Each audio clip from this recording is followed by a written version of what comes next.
Hello बच्चों, welcome to जीवी physics academy, A dedicated physics platform for your academy. बच्चों, आज से मैं नीट 2026 फिजिक्स सीरीज शुरू करने जा रहा हूं। इस सीरीज में मैं केवल आपको कंसेप्ट बेस्ड क्वेश्चंस बताऊंगा। बहुत ज्यादा क्वेश्चंस मैं नहीं बताऊंगा, केवल जो कंसेप्ट, जिस क्वेश्चन में कंसेप्ट बेस्ड है उसी को मैं आपके साथ डिस्कस करूंगा। Please be with me and think how we can discuss every question and its concept. So let's start. Series 1 पहला जो हम चैप्टर शुरू करने जा रहे हैं वो है motion in a straight line, है ना। अब इस चैप्टर में आपको इस सीरीज में मैं क्या क्या चीज बताने वाला हूं। पहला जो कंसेप्ट बताने वाला हूं, वेलोसिटी, एक्सेलरेशन एंड इक्वेशन के बारे में बताऊंगा। ये जानना बहुत ही जरूरी है। इस चैप्टर को अगर आप पढ़ रहे हैं तो कुछ पॉइंट्स, कुछ चीजें आपको जानना बहुत ही जरूरी है और बहुत ही प्रैक्टिकल वे में जानना आपको जरूरी है इसको। तो हम आज आपके सामने ये डिस्कस करूंगा। नेक्स्ट जो कंसेप्ट आपके साथ डिस्कस करूंगा, displacement and velocity at turning point, है ना। इस पे हम सेकंड डिस्कस करेंगे, विच एग्जांपल आपके साथ डिस्कस करेंगे। ओके। नेक्स्ट जो है water drop falling from a tap on the floor. ये बहुत ही इंपॉर्टेंट टॉपिक है और इससे क्वेश्चन जरूर आते हैं नीट में। And fourth is graph interpretation. कोई ग्राफ को कैसे पढ़े और ग्राफिकल क्वेश्चंस अगर आते हैं तो उसको शॉर्ट टाइम पे कैसे आप सॉल्व करें, इस पर हम आपसे डिस्कस करूंगा। तो चलिए पहला हम डिस्कस करते हैं स्पीड और वेलोसिटी। इट इज वेरी, आपको बताने की जरूरत नहीं है, बट ये बहुत ही इंपॉर्टेंट है जानना, प्रैक्टिकली जानना बहुत ही जरूरी है कि आखिर स्पीड और वेलोसिटी है क्या। अगर मान लीजिए यहां पर हम लिख रहे हैं 10 मीटर पर सेकेंड, तो ये क्या चीज है, ये है क्या चीज। नेचुरली क्या है, 10 मीटर पर सेकेंड को मतलब यह है कि हम कोई भी वस्तु जो है 1 सेकेंड में 10 मीटर चलता है। नेक्स्ट 1 सेकेंड में वो कितना 10 मीटर चल रहा है और नेक्स्ट 1 सेकेंड में वो 10 मीटर चल रहा, मतलब कि 1 सेकेंड में 10 मीटर वो चलता है। तो इसलिए उसकी जो है स्पीड कितनी हुई, 10 मीटर पर सेकेंड। लेकिन यहां पर वेलोसिटी, अब अगर हम वेलोसिटी को कहें तो अगर मान लीजिए स्पीड जो है in the direction of east, मान लीजिए ईस्ट डायरेक्शन है ना, तो उसका 10 मीटर पर सेकेंड स्पीड से वो ईस्ट के लिए जा रहा है, तो ये क्या हो जाएगा, ये वेलोसिटी हो जाएगा। क्योंकि यहां पर आपका मैग्नीट्यूड के साथ साथ हम डायरेक्शन भी दे दे रहे हैं, ठीक है। अगर यही 10 मीटर पर सेकेंड आपका नॉर्थ के तरफ जा रहा है, नॉर्थ अगर कर दें तो क्या हो, उसका वो जो है उसकी वो वेलोसिटी हो गया। तो वेलोसिटी क्या होती है, वेलोसिटी मैग्नीट्यूड प्लस डायरेक्शन बताता है। और समझा कि वेलोसिटी क्या है, 10 मीटर 1 सेकेंड में वो 10 मीटर चलता है। फिजिकली इसका इंटरप्रिटेशन यही है, ठीक है। अब नेक्स्ट जो है एक्सेलरेशन। अगर हम कहें कि एक्सेलरेशन जो है वो 10 मीटर पर सेकेंड, इसका मतलब क्या है, फिजिकल इंटरप्रिटेशन क्या है। It's okay, it's very simple but for you, but ये इसका मतलब क्या है, मतलब ये होता है कि कोई भी वस्तु का स्पीड जो है फर्स्ट सेकेंड में जो है वो 10 मीटर पर सेकेंड की स्पीड से चल रहा है, ठीक है। अब दूसरे सेकेंड वो क्या हुआ, उसका स्पीड कितना बन गया, 20 मीटर पर सेकेंड से वो चल रहा है। जैसे वो थर्ड सेकेंड में आता तो उसकी स्पीड कितनी हो जाती है, 30 मीटर पर सेकेंड, और जब वो फोर्थ सेकेंड पे आता तो 40 मीटर पर सेकेंड की स्पीड है। मतलब क्या है, रेगुलर इंटरवल 10 मीटर पर सेकेंड की स्पीड से वो इंक्रीमेंट हो रहा है ना। तो इसको हम क्या कहेंगे, एक्सेलरेशन। ये एक्सेलरेशन है कि उसकी स्पीड हर सेकेंड जो है बढ़ता हुआ जा रहा हो 10 मीटर पर सेकेंड, और अगर मान लिया घटता हुआ जाएगा तो रिटार्डेशन हो जाएगा, ठीक है। तो दिस इज कॉल्ड एक्सेलरेशन, है ना। एक्सेलरेशन और कुछ नहीं है, कोई नया टर्म नहीं है, बस ये एवरीथिंग, चाहे आप स्पीड ले चाहे एक्सेलरेशन है, वो केवल डिस्टेंस पे ही डिपेंडेंट होता है। Distance is very very important. कितना डिस्टेंस चल रहा है पर सेकेंड, कितना चल रहा है, तो वो आपका स्पीड और वेलोसिटी हो गया। ओके। अब वो उसकी इंक्रीमेंट कितनी हो रही है हर सेकेंड में, तब वो एक्सेलरेशन हो जाएगा। क्लियर? तो ये फिजिकल इंटरप्रिटेशन है फॉर एक्सेलरेशन एंड स्पीड और वेलोसिटी का।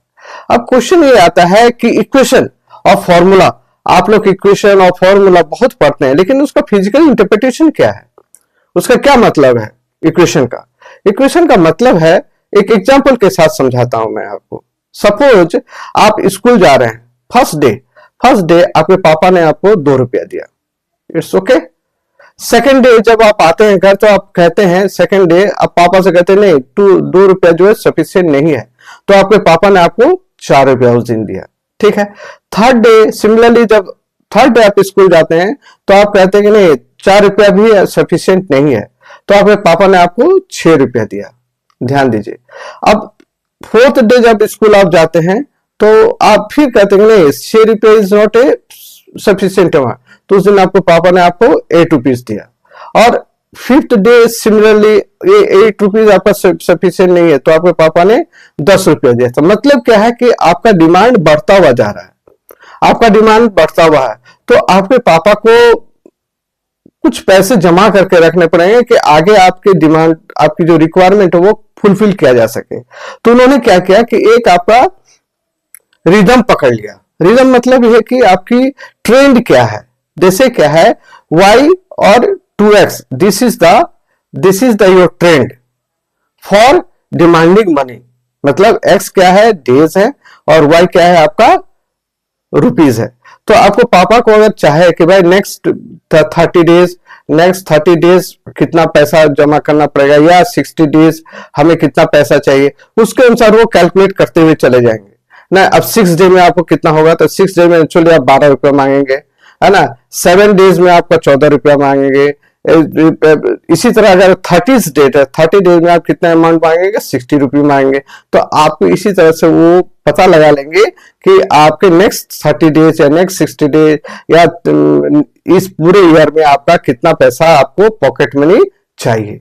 तो सिमिलरली हमारे साइंटिस्ट ने क्या कि हमारे सराउंडिंग्स की जितनी भी एक्टिविटी को है, उसको उन्होंने कुछ पैरामीटर लिया और कुछ पैरामीटर को डिफाइन किया, एंड उस पैरामीटर से उस ट्रेंड को उन्होंने डिफाइन करना शुरू किया, ठीक है। एनालिसिस करना शुरू किया, डाटा कलेक्ट करना शुरू किया। उसके बाद जब उनको एक ट्रेंड पता चला, तब उन्होंने इक्वेशन और फॉर्मूला डेवलप किया।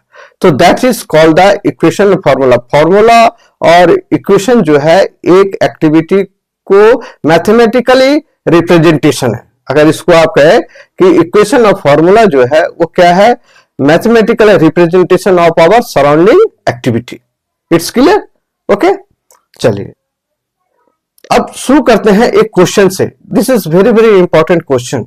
ये क्वेश्चन क्या बोल रहा है कि एक particle start moving from a time t equal to 0, है ना। Its coordinate is given by xt equal to 4t to the power cube minus 3t। यानी एक कोई पार्टिकल मूव कर रहा है, मान लीजिए कोऑर्डिनेट है, एक पार्टिकल मूव कर रहा है, दिस इज द t और this is the x direction, ठीक है। और ये पार्टिकल मूव कर रहा है ना। तो आपको एक एक जो है, एक एक पॉइंट को आपको प्रूफ करना पड़ेगा।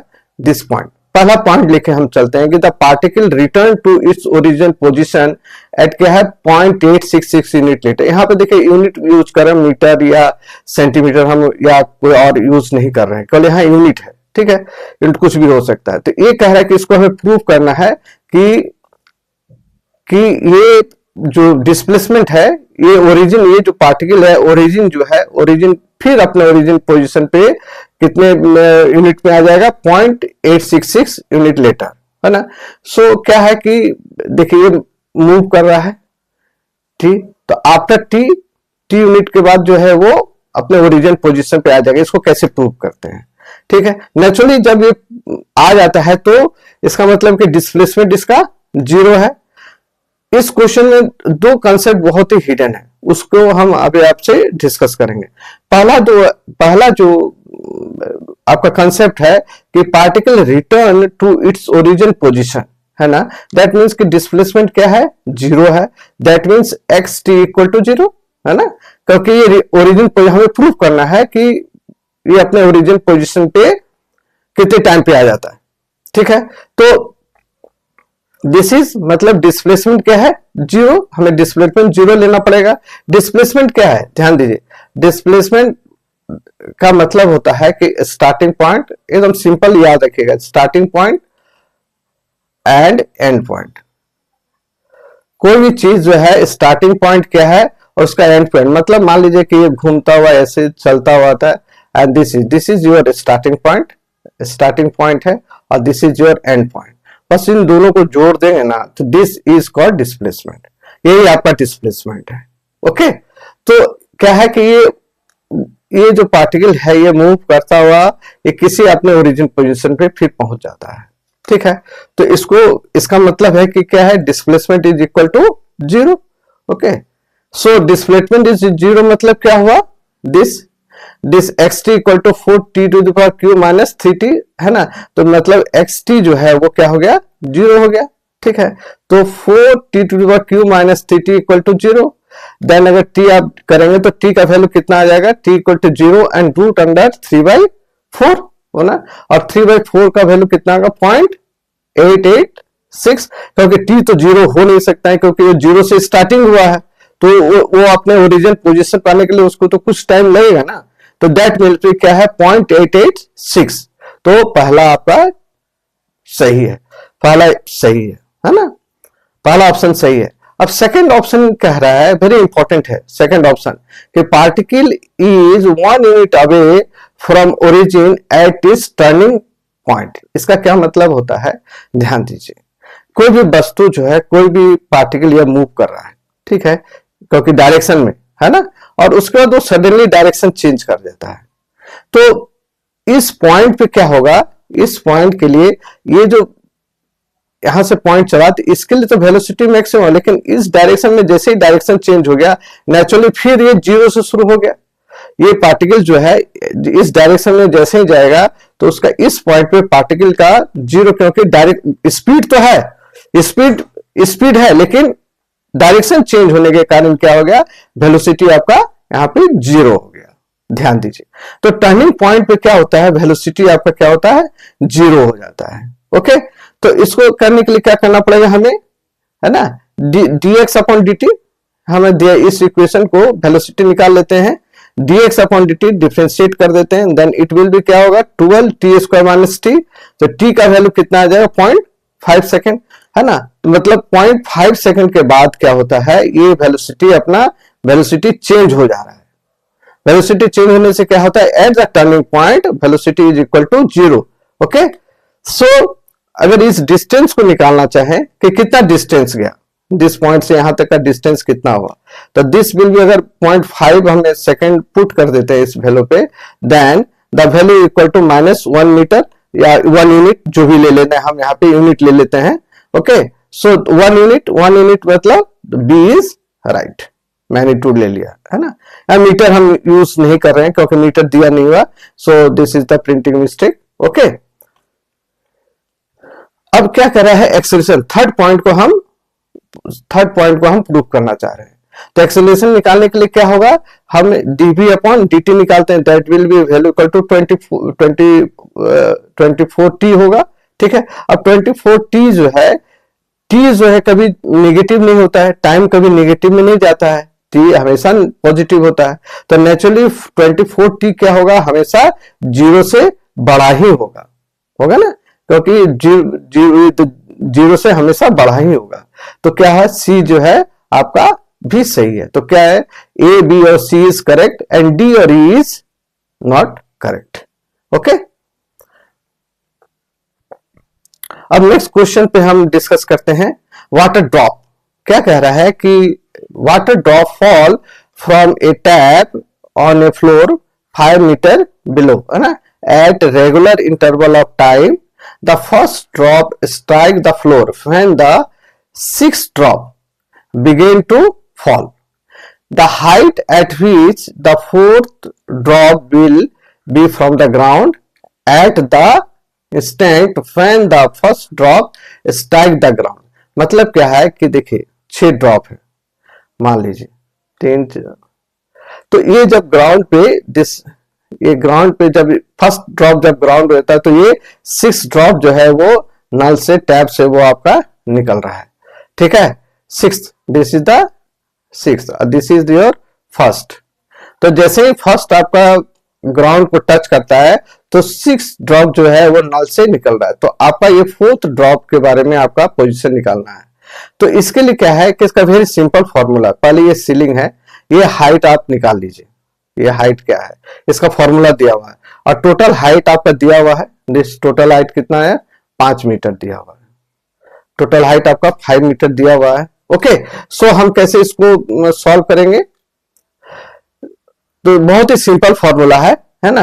व्हेन nth ड्रॉप, ध्यान दीजिएगा ये फॉर्मूला जरूर याद रखिएगा, nth drop start from ceiling and first drop hit the ground, उस केस में फॉर्मूला क्या होगा, उस केस में फॉर्मूला जो होगा वो nr माइनस n-1 का होल स्क्वायर इंटू h। यहाँ पे n क्या है 6th, जो 6th ड्रॉप है वो n है, r जो है जिस ड्रॉप का आप निकालना चाहते हैं, 4th निकालना चाहते हैं, 3rd निकालना चाहते हैं, या 2nd निकालना चाहते हैं, या ना 2nd, 3rd, 4th जो भी 5th आप निकालना चाहते हैं, तो this r value is like that, है ना। r वैल्यू जिस पॉइंट पे आप निकालना चाहते हैं, और nth कितनी ड्रॉप है 6 ड्रॉप है। ओके, तो इसको हम निकालते हैं, तो यहाँ पे देखिए, यहाँ पे क्या है h 5 मीटर दिया हुआ है, एन 6 ड्रॉप है हमारा 6 दिया हुआ, और 8th ड्रॉप पे आपको निकालना है वैल्यू, ठीक है। तो the value will be 8th drop from the ceiling कितना है, ये h, दिस h वैल्यू है ना, this h value, this is the h value, है ना। तो अगर आप इसको कैलकुलेट करेंगे देन इट विल बी 4/5, ये आपका h वैल्यू है। तो h वैल्यू जो आपका इतना निकल गया, तो आपको ये वैल्यू कितना जाएगा, आप 5 से अगर आप 5 से माइनस कर देंगे then height 8th drop from the ground कितना हो जाएगा, this will be equal to 5 से माइनस कर देंगे, 5 minus 4/5, then this will be 4.2 metre. तो क्या हो गया, जो फर्स्ट ड्रॉप जब स्ट्राइक करेगा तो 4th ड्रॉप जो है उसका हाइट कितना हो जाएगा, यहां से 4.2 मीटर। ध्यान दीजिए, तो यहां पर केवल ये फॉर्मूला बहुत ही इंपॉर्टेंट है, ये फॉर्मूला हमेशा याद रखिएगा, और ड्रॉप से जितनी भी प्रॉब्लम आते हैं वो केवल इसी फॉर्मूले से आपको सॉल्व हो जाएगा, ठीक है। कोई एक्स्ट्रा चीज आपको याद नहीं करना है। ओके, एक थर्ड क्वेश्चन हम डिस्कस करते हैं, ये बहुत इंपॉर्टेंट है, और ऐसा क्वेश्चन जरूर आता है नीट के लिए। ये क्या कह रहा है कि the velocity and distance graph is shown in the figure, which graph represent the acceleration versus distance variation of the system. कह रहा है कि देखिए एक ग्राफ दिया हुआ है, जिसे वेलोसिटी एंड डिस्टेंस का ग्राफ दिया हुआ है, ठीक है। आपको एक्सेलरेशन वर्सेस डिस्टेंस का ग्राफ निकालना है। एक्सेलरेशन वर्सेस आपका एक्स का ग्राफ कैसा होगा, ठीक है। आपका ऑप्शन दिया हुआ है, क्या क्या ऑप्शन दिया हुआ, देखिए पहला ऑप्शन दिया हुआ है दिस वन। तो यहां पर दिया है स्ट्रेट लाइन का, ये स्ट्रेट लाइन का प्रॉब्लम है ना। तो स्ट्रेट लाइन में क्या होता है, y equal to mx plus c, है ना। तो इस क्वेश्चन, ये ग्राफ में देखिएगा, इस ग्राफ में क्या है, m जो वैल्यू है स्लोप है ना, मतलब इंक्लिनेशन विथ रिस्पेक्ट टू होरिजेंट कितना है, 0 है, m इज 0। तो इसका जो है इक्वेशन क्या बनेगा, this equation will be a equal to c, है ना, क्योंकि m तो 0 है इस केस में, तो a equal to c। Option दूसरा दिया हुआ है आपका दिस वन। यहां पे ध्यान दीजिए, यहां पर क्या है, c निगेटिव है, यहां पे c क्या है, निगेटिव है, लेकिन m क्या है, पॉजिटिव है। क्योंकि m मतलब क्या है, ये m पॉजिटिव क्यों है, क्योंकि ये एक्सेलरेशन भी बढ़ रहा है और डिस्टेंस भी बढ़ रहा है। जैसे जैसे डिस्टेंस बढ़ रहा है उसका एक्सेलरेशन बढ़ता हुआ जा रहा है। तो इसका इक्वेशन क्या बन जाएगा, इसका इक्वेशन बन जाएगा a equal to mx minus c। Clear. Next जो है, नेक्स्ट ग्राफ जो है आपका, देखिए इस ग्राफ में भी क्या है, एक्सेलरेशन बढ़ रहा है x के साथ साथ, और क्या है, c आपका पॉजिटिव है, ये c पॉजिटिव है, और m भी आपका क्या है, पॉजिटिव है। तो इसका इक्वेशन क्या बन जाएगा, this will be equation a equal to mx plus c, ठीक है। और द थर्ड क्या है, फोर्थ क्या है, दिस ध्यान दीजिए, यहां पर क्या है, c निगेटिव है ना, c निगेटिव है, और ये क्या है, एक्स जैसे से बढ़ रहा है एक्सेलरेशन घटता हुआ जा रहा है क्योंकि निगेटिव में जा रहा है, ध्यान दीजिए निगेटिव एक्सेलरेशन जा रहा है, रिटार्डेशन हो रहा है। तो एक्स जैसे से बढ़ रहा है आपका रिटार्डेशन होता हुआ जा रहा है, तो मतलब स्लोप क्या होगा, the slope will be equal to negative. ठीक है, तो इस केस में इसका इक्वेशन क्या बन जाएगा, a equal to minus M x minus c. तो ये जो पहले आपको ये एनालिसिस होना जरूरी है कि ग्राफ को कैसे हम रीड करते हैं, ग्राफ को हम कैसे पढ़ते हैं, इसको जरूर प्रैक्टिस करें और इस टाइप का क्वेश्चन जरूर आता है। ठीक है, अब देखिए अब हम क्या करेंगे कि इसको एनालिसिस करेंगे, इसको एनालिसिस करेंगे। v इक्वल टू क्या दिया हुआ है, minus M X plus V naught, मान लीजिए यहाँ पे वी नॉट है, this is the V naught. Okay, और इसका देखिए ये क्या है, स्लोप क्या है, वेलोसिटी घटता जा रहा है और x बढ़ता जा रहा है, x बढ़ता जा रहा है, वेलोसिटी घटता जा रहा है, तो मतलब क्या है, m is equal to negative, है ना, स्लोप क्या है, निगेटिव, निगेटिव m है। तो हमने इसको निगेटिव m लिया, mx प्लस वी नॉट आपका this is the V naught. ठीक है, अब इसका जो है हम डिफरेंशिएट करते हैं विथ रिस्पेक्ट टू x। तो अगर आप इसको डिफरेंशिएट करेंगे with respect to x, then this will be equal to कितना आ जाएगा, m square x minus M भी। तो आप ध्यान दीजिए ये जो है ये किसको रिप्रेजेंट कर रहा है, ये किसको रिप्रेजेंट कर रहा है, this is the acceleration, this is the acceleration. Acceleration is equal to कितना हो गया, M square X minus M भी। तो ये किसको रिप्रेजेंट कर रहा है, बी को रिप्रेजेंट कर रहा है। ध्यान दीजिए ये क्या है, बी को रिप्रेजेंट कर रहा है, दिस इक्वेशन को वो रिप्रेजेंट कर रहा है, तो B is right answer. Okay, so this is the 3 questions हमने आज आपसे साथ डिस्कस किया। नेक्स्ट सीरीज जो हम में आपको और भी कंसेप्ट बेस्ड क्वेश्चन को हम डिस्कस करेंगे, तो आप मेरे चैनल को जरूर सब्सक्राइब करें और continue with me so that we can discuss many concept based question with you. Okay, so thank you very much.